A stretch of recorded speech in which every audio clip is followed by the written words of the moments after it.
Hey, good morning, everybody. Maybe it's good afternoon, good night, whenever you're watching this video. It's Machete Adventure Channel. Welcome back. I took a little break for a little while. We've got a lot of catching up to do. So there's been a lot going on here at the homestead.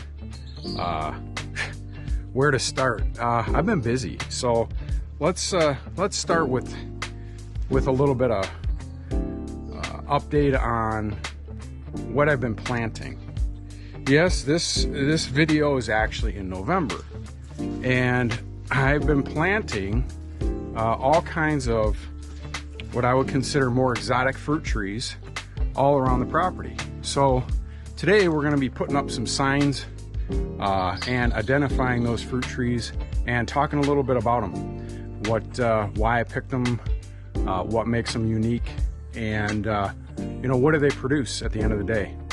This is all food, so except for a few. There's a few that are not, but we'll talk about those too. So check it out. All right, so first up here we have that right there with the orange tag on it is a Cuban mango.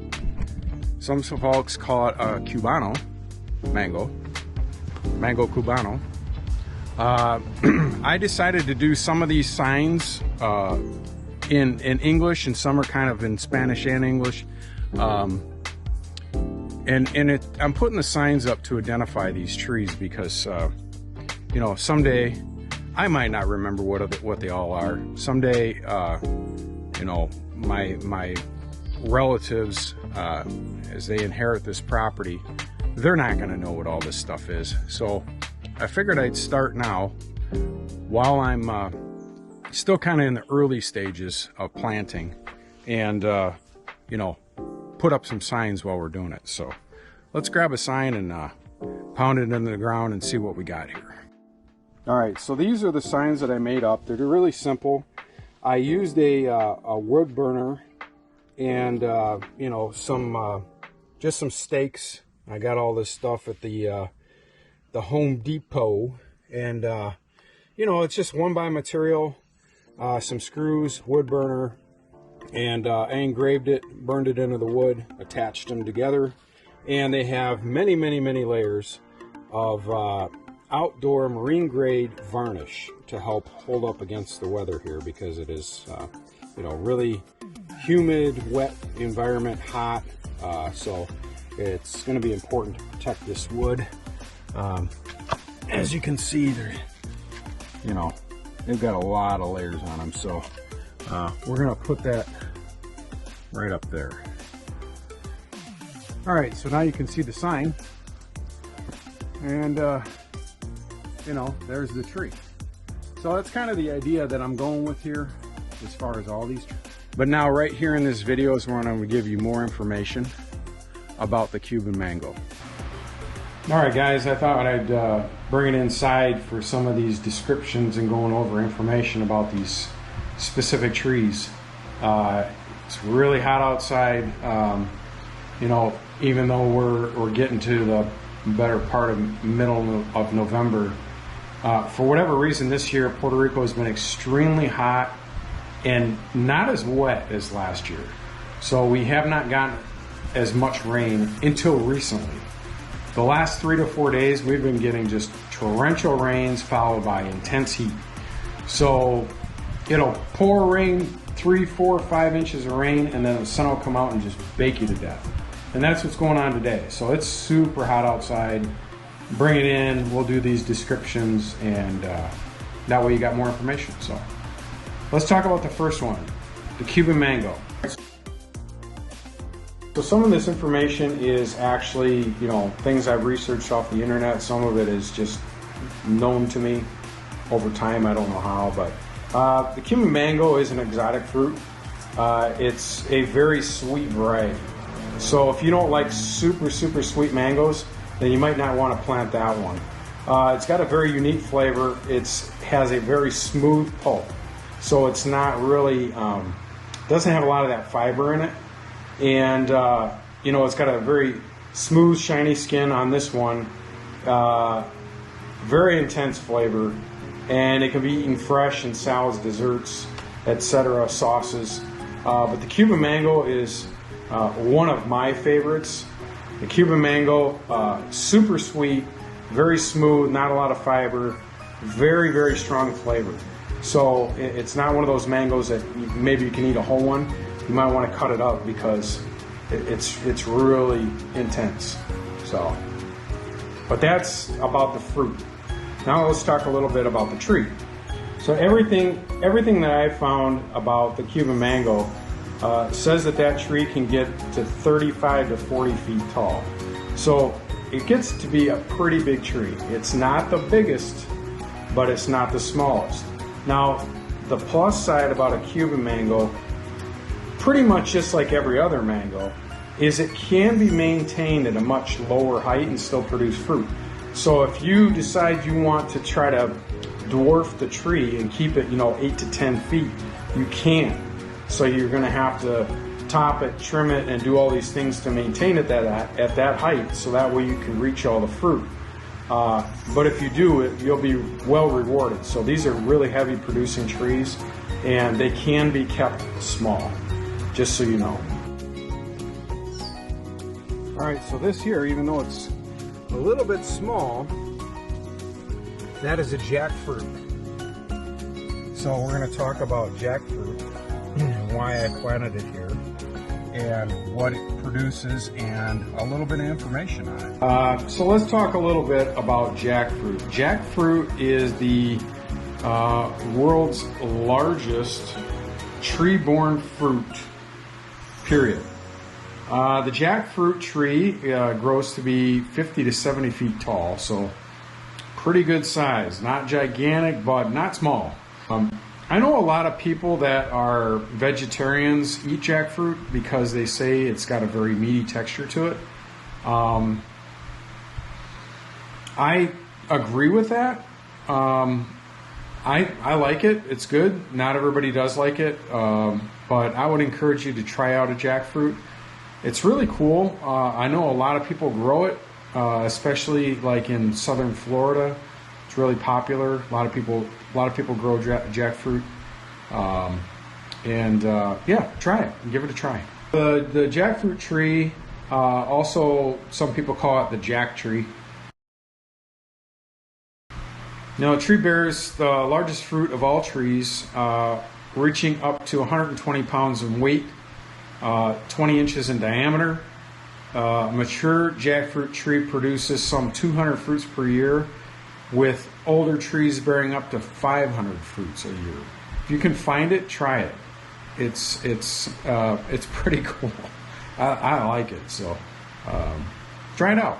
Okay, this next tree is one I put in, and it is called Mame mango. So it is another mango. It's another type, and here it is.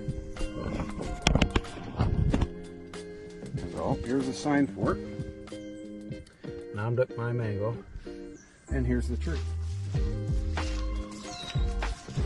The Mame mango. The Mame mango is from Thailand, and it's very popular there. It is the #1 mango that they grow. It's also really popular in Australia and Colombia and some other areas where they actually grow it for sale. They commercially grow this mango. It's kind of a longer yellow mango. If you've ever seen them in the store, sometimes you can find them, sometimes you can't. It's a medium-sized tree, so it doesn't get super huge. The fruit has a point at the bottom, so it's kind of a long yellow pointed fruit, where some other mangoes are more round, or I've even seen some that are kind of pear-shaped. It's also has very little fiber in it. It's very, very strong flavor and aroma, and it has a very sweet taste. So they're also a very good variety, very popular. A lot of people like them. So if you've never had a Mame mango, I would suggest you try one. That's my recommendation before planting anything, is that you actually try the fruit and get an idea of what you like and what you don't like. So Mame, Pretty cool tree, again, medium size, not super huge, 35 to 40 feet. It can also be maintained shorter. So that's another reason why I bought this variety, is because it doesn't get monstrously huge. And I don't want a tree that's going to be 80 feet tall, because I just can't pick it. You know, you can't get up there to do anything with it. So I picked varieties that are a little bit shorter. You notice I'm putting these black pipe around the base, and that's because this area is an area that I cleared out. If you guys remember back in a video where I was digging out those really nasty roots, the really itchy ones, well, this is that area, and it has filled in quite nicely. So I'm gonna step up the hill here real quick and give you an overview, and if I can, I'm going to give you a little bit of a before and after, because I know I have this area in a shot of another video that I did earlier, and I'll show you what it used to look like and then what it looks like now. This is just an example.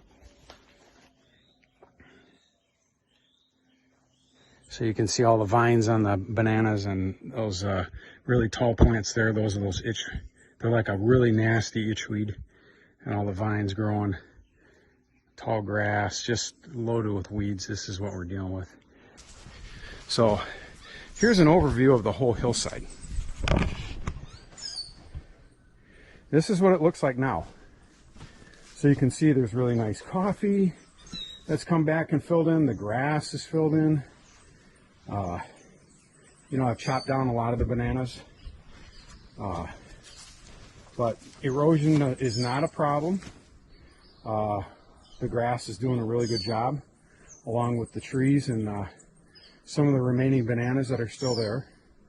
And it turned out really well. So, but I can't wait to show you the before, and I'm going to insert that here in this video, a little before clip of this area and how bad it used to be. I mean, it was really bad. There was weeds 4 to 5 feet tall in here. Horrible. Okay, let's get back to putting up our signs and giving you more information about some of the exotic fruits that I've planted here. So, what's next? I think we're going to have to go up the little rise, and we're going to have to put a sign on a very endearing tree to Puerto Rico. It's called Flamboyan. And if you've ever been to Puerto Rico, then you know the flamboyant tree. They come in orange, yellow, I've even seen blue. So I have a red one. It's small, and I planted it kind of in a prominent place where the tree can grow freely and overhang and provide really pretty view once it's full grown. So let's get the sign up and let's take a look at that tree. Okay, so let's take a look at the flamboyant.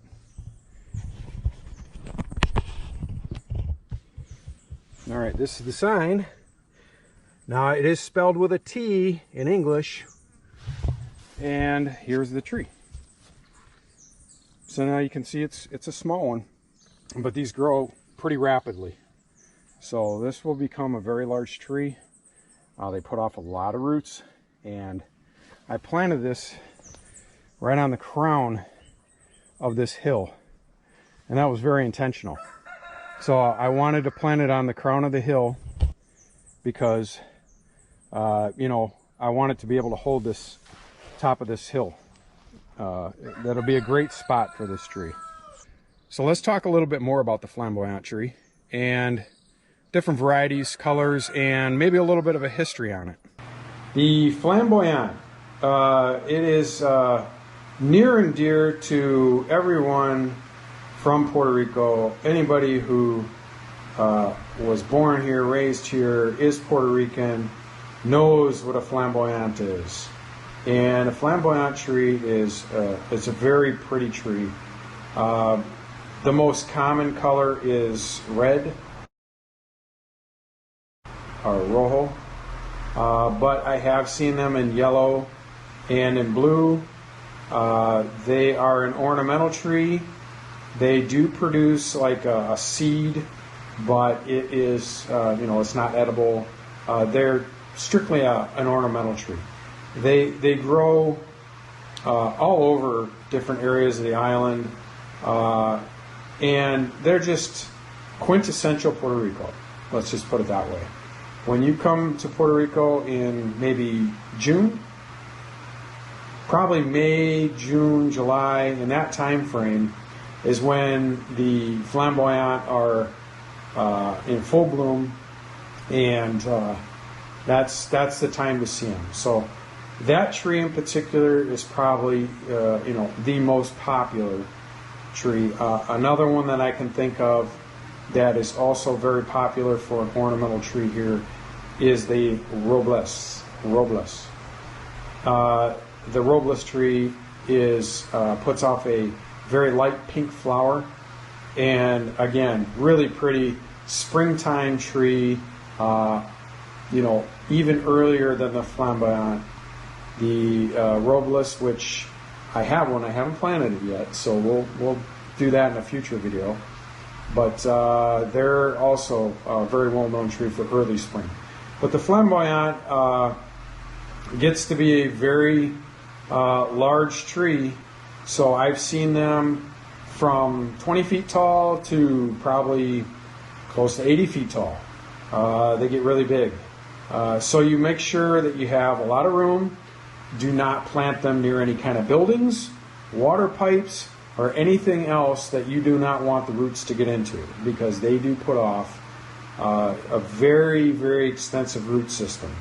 So be very cognizant if you're going to plant a Flamboyant that you give it plenty of space and that you plant it where its roots can go. So that's information about Flamboyant, and maybe I'll throw in a couple pictures here of what they look like. All right, next on our list is a tree that's very near and dear to my wife. So it is called a Pawil tree, or cashew tree. And we ended up planting 3 of them. So they're planted not too close together, but kind of in a triangular formation. So there's one, and then there's 20 feet, and I planted another one, and then 20 feet, planted another one. So there's 3 Pawil trees, and this is what they look like. So here's the sign, and there's the tree. Again, I put the tubing around the base to protect from the weed eater. And now let's talk a little bit more about the Pawil tree. A little bit of information on it, and a little history on it. All right, so let's talk about the Pawil tree, which is in the Antilles, and specifically in Puerto Rico, is known as the Pawil. It is a cashew tree, and it produces a cashew fruit that look like this.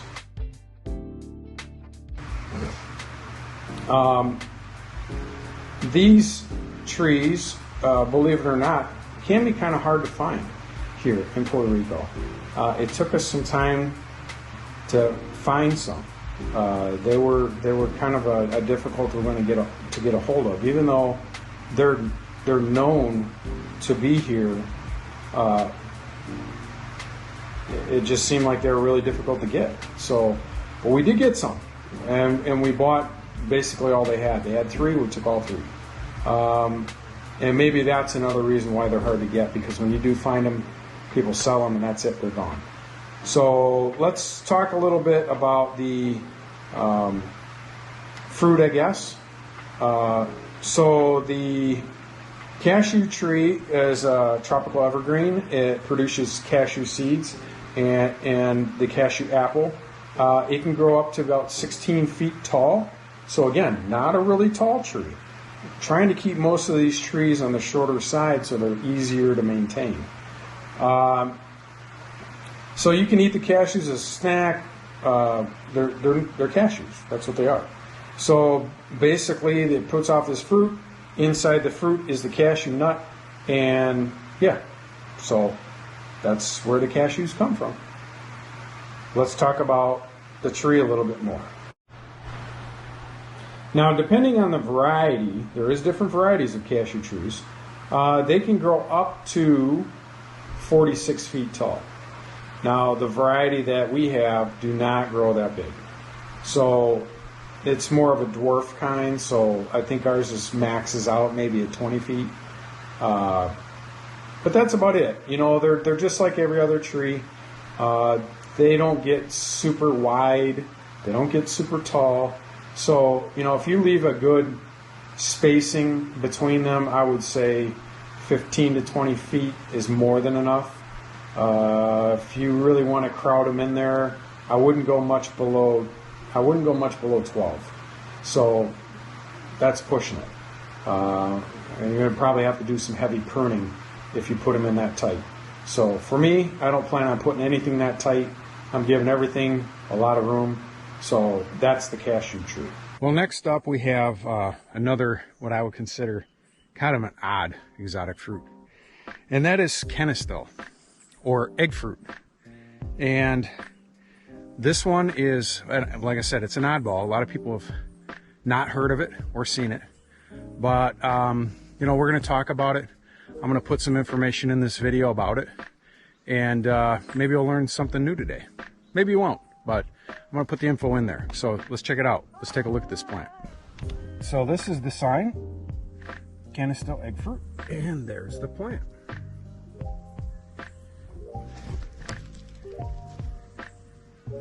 Again, it has the plastic on the bottom.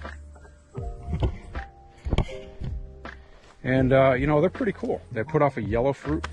But you'll see. We'll talk a little bit more in depth. Okay, so Canistel, also called egg fruit, cupcake fruit. It's got a bunch of different names that it goes by. It's actually native out of Mexico, Guatemala, El Salvador, Belize, India, Costa Rica. You know, there's other areas that grow it. But it is commonly known as egg fruit.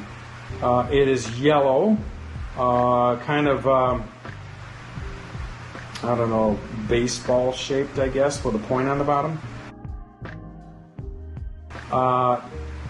It's a really interesting fruit. Really, some people like it, some people don't. So again, I would encourage you to try it. You know, its flesh is pretty sweet. It's got the consistency, though, of a hard-boiled egg, and that's what kind of throws people off a little bit. It's got kind of like an egg yolk consistency. It's not runny, but like hard-boiled egg yolk. So that's why people call it egg fruit.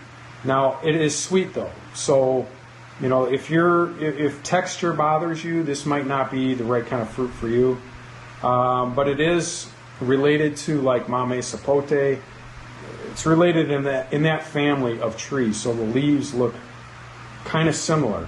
Let's talk a little bit about the tree itself.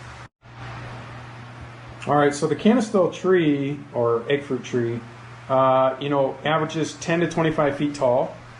So again, it's not huge, but it has spreading branches.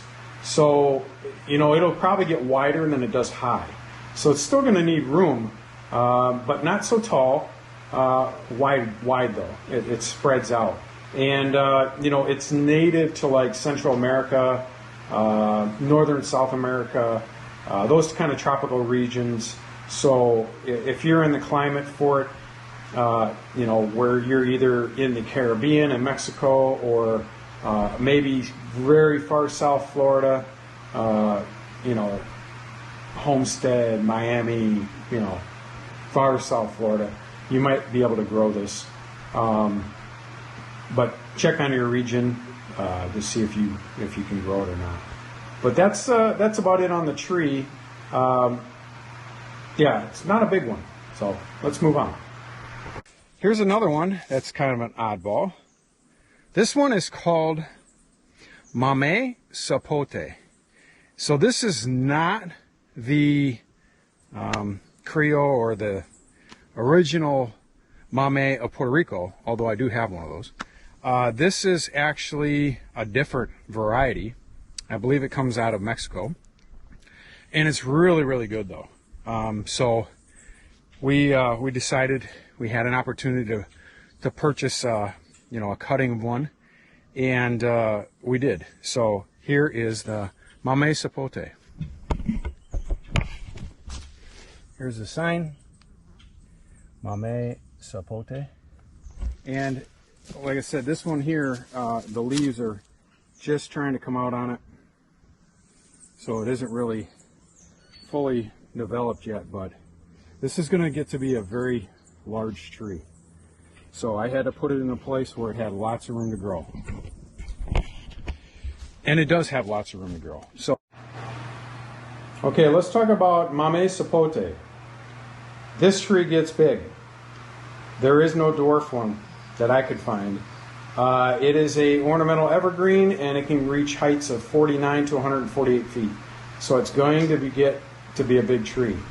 You know, it's mainly propagated by grafting. It'll produce fruit in 3 to 5 years, where just about all these trees that we're talking about today that I planted, you're looking at anywhere between 3 to maybe 7 years before fruiting. But of course, if they're grafted, it's faster. If they're grown by seed, it takes longer. The Mame is going to take about 7 years. So this one's going to take a while. Now, this is not the Criollo or the indigenous, let's say, this is not the indigenous Mame of Puerto Rico. It's not the Puerto Rican Mame. This is Mame sapote, which this one comes out of Mexico, South America, Central America. It is cultivated in the Caribbean also. It's a very creamy fruit. It's made into milkshakes, ice cream. It's really good. It's got a very different flavor to it. I can't really describe it. As far as the taste of the Mame sapote, a lot of folks say that it tastes like brown sugar covered sweet potato with a little bit of pumpkin, maybe caramel, cantaloupe. That's kind of what it tastes like. So it's got a very unique flavor just to itself. If you can find some Mame and their Mame sapote, I highly recommend you taste them. Try one and see if you like it. I think they're fantastic. They're really good. They're very filling. It's almost like eating a meal to me when I eat one. So they're really, really good. Mame sapote. Check them out. Oh, you know, on the hillside that I cleared out, there is a total of 1, 2, 3, 4, 5, 6 trees in all that space. There's not a lot. So I spread everything out pretty far. And I figured I should spread it out far, and then I can always fill back in later if I want to, but I don't want to overcrowd things. So I'm making sure I give these trees more than ample room to grow and to flourish, and give myself plenty of room to where I can, you know, weed eat around them and maintain the property around them without having to, you know, deal with crowding issues. So, but there's something else that I wanted to show you while I have you here, and that is I have a bunch of dragon fruit, different varieties. And I built some supports for them, and we'll take a look at that. Why not? We're here. So what I did is I have these dragon fruit at the bottom, and there's different varieties kind of intermingled at the bottom. You can see they're fairly small right now. But this post and the top is to support the dragon fruit as it grows. So I'll be tying it up to the post as it grows, and then the dragon fruit will go to the top and overhang. And that's the best way to support dragon fruit. So I have four posts here, and a bunch of different varieties of dragon fruit. There's red, white, yellow, a lot of different kinds. So you can see what I did here with this little bit larger piece is I just took some, it's just saran wrap. Took some saran wrap, wrapped it around it, and I'm holding it tighter to the post. So that way eventually go up and it'll go through the center and then overhang over it. And then it'll be self-supporting. So, but that's the little bit of dragon fruit garden we got going on there.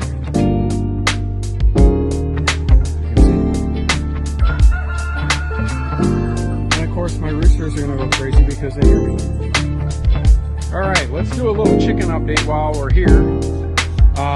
If you remember back videos ago, we had 4 roosters and that was a problem. They were suspect at the time, and they did turn out to be all roosters. Well, 2 of them are no longer with us. So we did the right thing, and we thinned down the roosters. Now we have 2, and we have 21 hens, 2 roosters. And so that has evened things out quite a bit. The roosters were, you know, he gets a little touchy about this subject. We processed them, so they are now in the freezer.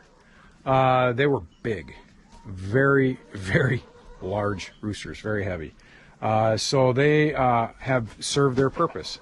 And now we have these hens, we've got a couple more ducks, and we're up to a dozen eggs per day as of right now. Now that keeps increasing, obviously, because as the hens start to age a little bit, we're going to get more and more that start laying.